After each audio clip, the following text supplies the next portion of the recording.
Story. আসসালামু আলাইকুম প্রিয় লিসেনার্স, সবাই কেমন আছেন? আশা করি আল্লাহর রহমতে সবাই ভালো আছেন।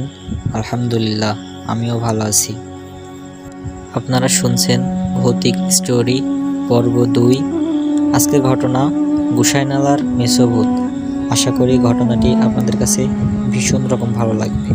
তো শুনতে থাকুন ভৌতিক স্টোরি এবং চ্যানেলটি সাবস্ক্রাইব করে আমাদের পাশেই থাকুন। তো আর বেশি কথা না বলে চলে যাই ঘটনায়। ঘটনাটি আমার নিজের সাথে ঘটা। ঘটনাটি প্রায় 2 বছর আগের। বর্ষায় যখন নদীতে পানিতে পরিপূর্ণ, আমি আর আমার 3 বন্ধু নদীতে যাই মাছ ধরতে।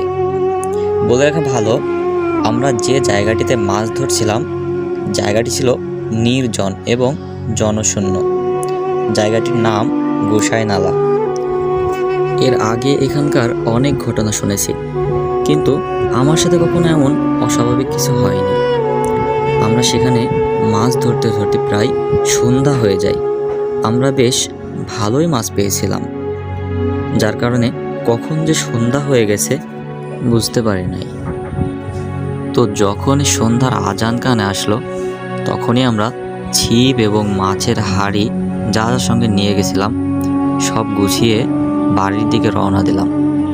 কিছুক্ষণ যাবার পর হঠাৎ খেয়াল করলাম আমাদের পিছে পিছে কে যেন আসছে। আমরা পিছনের দিকে তাকিয়ে দেখলাম কেউ নাই। পুরো রাস্তায় যেন আমরাই 4 পথিক। তাই মনের ভুল ভেবে বিষয়টিকে উড়িয়ে দিলাম। শুনশান রাস্তায় ঝোপের আড়াল থেকে ঝিঝি পোকার ডাক আর মাঝে মধ্যে শিয়ালের ভয়ঙ্কর ডাক যেন রাতের নীরবতা ভঙ্গ করছে। তারপর আমরা কিছুক্ষণ না ভেবে আমাদের মতো পথ চলতে থাকি। কিছু দূর যাবার পর আবার মনে হলো কেউ যেন আমাদের পিছু করছে। আমরা সবাই এবার কিছুটা ভয় অনুভব করলাম এবং ভয়ে ভয়ে সবাই পিছনের দিকে তাকিয়ে যা দেখলাম তা দেখার জন্য আমরা মোটেও প্রস্তুত ছিলাম না। দেখলাম বিভৎস এক ছায়ামূর্তি এক দৃষ্টিতে আমাদের দিকে তাকিয়ে আছে। আস্তে আস্তে আমাদের দিকে এগিয়ে আসছে।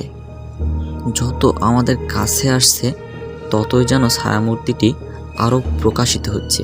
কি বিভৎস যে তার চেহারা, বলে বোঝাতে পারবো না। এখনো পর্যন্ত মনে পড়লে যেন গায়ের লোম দাঁড়িয়ে যায়। ছায়ামূর্তিটির পরনে সাদা শাড়ি, চোখ দুটো যেন আগুনের গোলার মতো জ্বলছে। কি বিভৎস যে দেখতে। অন্ধকারে যতটুকু ঠাহর করলাম মনে হলো এটি একটি নারী অবয়ব। আমরা ভয়ে ভয়ে যে যার মতো দৌড় দিলাম এবং এক দৌড়ে মাঠ পেরিয়ে রোডে এসে থামলাম। ঘড়িতে টাইম দেখি রাত 8টা। রীতিমতো 4 জনই খুব ভয় পেয়েছি। হঠাৎ পথে এক মুরব্বী চাচার সাথে দেখা। তার কাছে আমাদের সাথে ঘটে যাওয়া ঘটনাটি বর্ণনা করলাম এবং আমাদের বাড়ির ঠিকানা দিয়ে একটু এগিয়ে দিতে বললাম। তারপর বাসায় গিয়ে পরিবারের সকলকেও বিষয়টি জানালাম। আম্মু বলল কাল সকালবেলায় মসজিদে গিয়ে মসজিদের ইমাম সাহেবের কাছ থেকে পানি পড়া নিয়ে আসবি। আমি বললাম ঠিক আছে। পরদিন মসজিদের ইমাম সাহেবের কাছ থেকে নেওয়া পানি পড়া এবং ঝাড়ফুঁক নেওয়ার পর আর কিছু হয়নি। কিন্তু ইমাম সাহেব বললেন এটা নাকি মাছ খেকো এক খুব খারাপ একটা জিন ছিল এবং আমাদের ওই হাঁড়িতে মাছ দেখে ওই মাছের লোভেই নাকি সে আমাদের পিছু নিয়েছিল। জিনটা হয়তো আমাদের ক্ষতি করতে চেয়েছিল, কিন্তু আল্লাহর রহমত আমাদের কিছু হয়নি, আলহামদুলিল্লাহ। আর কখনো মাছ ধরতে গিয়ে এমন রাত করিনি। তো প্রিয় লিসেনার্স, আজ এতটুকুই ছিল। আমার চ্যানেলটি নতুন, সবাই সাবস্ক্রাইব করে পাশেই থাকুন। আসলে আপনারা সাপোর্ট না করলে তো কখনো বড় কিছু হওয়া যাবে না। তো সবাই সাবস্ক্রাইব করে পাশেই থাকুন।